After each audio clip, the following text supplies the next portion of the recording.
I'm Angela Kennecke, a veteran journalist with 30 years in television news and an investigative reporter.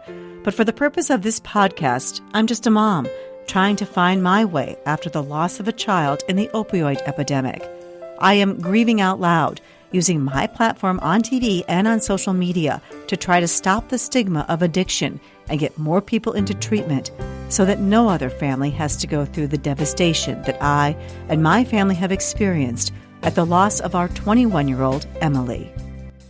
When I started speaking out about Emily's death about 3 months after she died, my main goal was really to stop the stigma and to try to save lives. Emily was number 7 in 25 deaths that happened in my community of Sioux Falls, South Dakota in 2018. After that, the deaths seemed to level off. The overdoses seemed to level off in our community. And I spoke to our U.S. attorney who felt that the deaths weren't rising as quickly in 2019 as he expected because of all the awareness that I had been doing, and not just me, my entire television station. Everyone had gotten behind me on this, on trying to spread the word about the fentanyl in our community, the overdoses, and addiction, and what's being done about it. I wanted to take some credit for the fact that there were fewer deaths than expected in the beginning of 2019. However, when I spoke to the regional head of the DEA, I asked him, I said, do you think that our education and more awareness is cutting down on the number of overdoses and deaths in our area? And he said to me,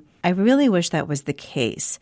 Unfortunately, whenever we see a cluster of deaths like this, there's usually a lull where there are fewer overdoses and fewer deaths, and then another bad batch of drugs laced with deadly fentanyl comes into the community, and it happens all over again. Well, I'm sad to report that I believe that that's been happening in my community over the last month or so. Just a couple of weeks ago, I know of 6 people that had overdosed. 4 of them lived. But on the day that we held Emily's art show and auction, a benefit to raise money to get more people into treatment, there was a funeral for a 24-year-old man in our community who died of fentanyl poisoning. But I'm also taking this very personally because 2 of Emily's friends, the group that she hung out with and did drugs with, and people that she's known since she was in high school, 2 of them overdosed as well in the last couple of weeks. Now, both of them basically died, but were brought back by 2 doses of Narcan. So those kids are alive. One is a guy, he's 22 years old, and one is a girl, and she's 22 as well. And I had heard their names. Emily had mentioned their names quite a bit. The first one I'll just call Jake. I had heard about Jake, and in fact, some of Emily's friends had left a birthday card, her niche where her ashes are held, and I saw that Jake had signed it. And the other friend I'll call Katie.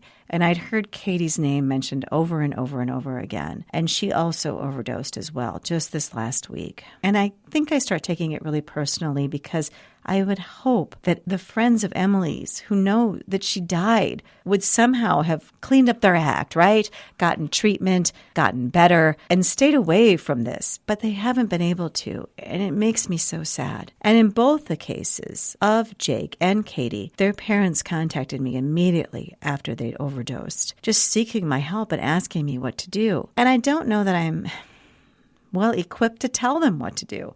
But I try my best in all the research and everything that I've discovered over the last year. I really try to help in any way I can. And in the case of Jake, he'd actually been put into jail after his overdose. He overdosed in his parents' driveway and was saved after paramedics arrived and administered Narcan. He was put into jail after he was treated in the emergency room because he had a misdemeanor marijuana charge. And so he was being held in jail. And I went down there. I just felt like Emily was telling me, please go tell Jake that I want him to live, that he's not supposed to die right now. It was just an overwhelming feeling I have. I cannot explain it. But I left work, I went down to the jail, and I was on video conferencing with Jake, and I think he was really surprised to see me. And I told him that. I told him that I felt Emily wanted me to be there, to let him know that it wasn't his time to die. He wasn't supposed to die like her. And then I told him, because his parents were so frantic and they're trying to get him into treatment and to get him help.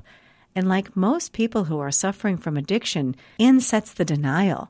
And they crave the drug after they have been administered Narcan more than they ever have. And the withdrawals are hell. And they're not giving them anything in jail to help them with the withdrawals. And that's another huge issue and problem that we have in our community. They were really worried that he was going to get out of jail and then not go to treatment. And I was worried about that too. And I said to Jake, I said, when someone is lending you a hand, a helping hand, you have to take it. You are here for a purpose and you are here for a reason, and you are unique and you need to live to fulfill that reason and that purpose. And those were the things I said. And when I came out of that video conferencing room at the jail, his parents were waiting and they were so grateful to me for talking to him. But I told them, I don't know if this is going to make any difference. I don't know what it will be for Jake to get him into lasting treatment and recovery. But at least I did what I thought I could do. In the meantime, they were working on getting an involuntary commitment to make sure that he was admitted into treatment right away when he got out of jail. I have a friend who has two brothers.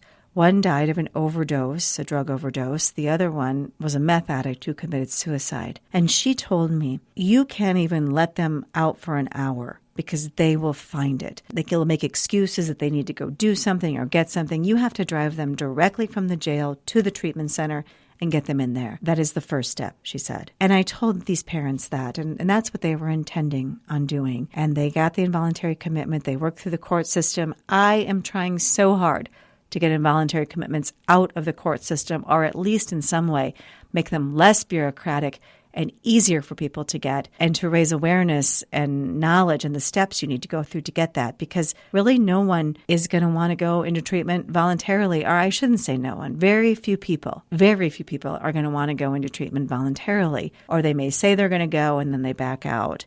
So involuntary commitments are a necessary tool for families to use to keep their loved one alive. The idea that you can wait for rock bottom anymore, well, that is simply a myth. That is a complete myth. Rock bottom, as my friend who had two brothers die says, rock bottom is death or brain damage today. And we need to remember that. We have to help this person suffering from substance use disorder.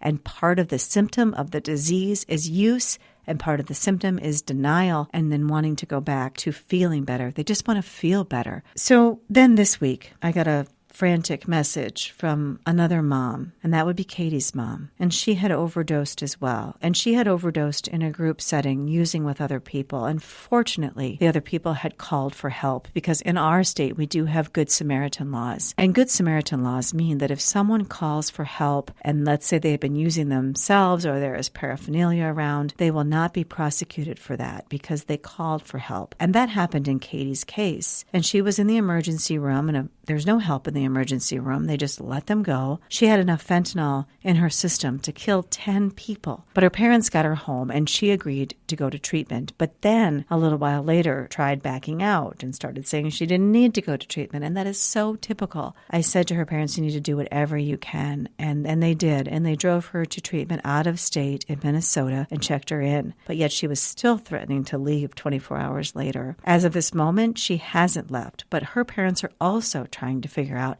how to get an involuntary commitment.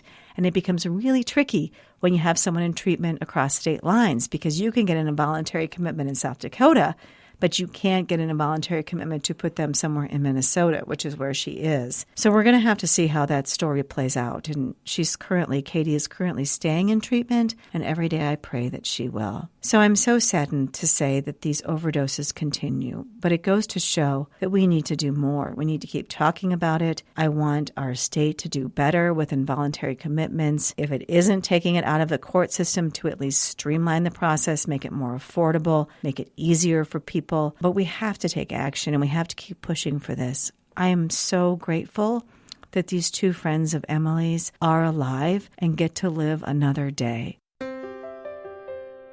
I believe we can all learn from each other as we walk through life, and by sharing our suffering, we can lessen the suffering of others. To read my blogs and to join us in our mission, go to Emily's Hope at paintingapathttorecovery.org. And don't forget to rate and review this podcast. Until next time, wishing you faith, hope, and courage.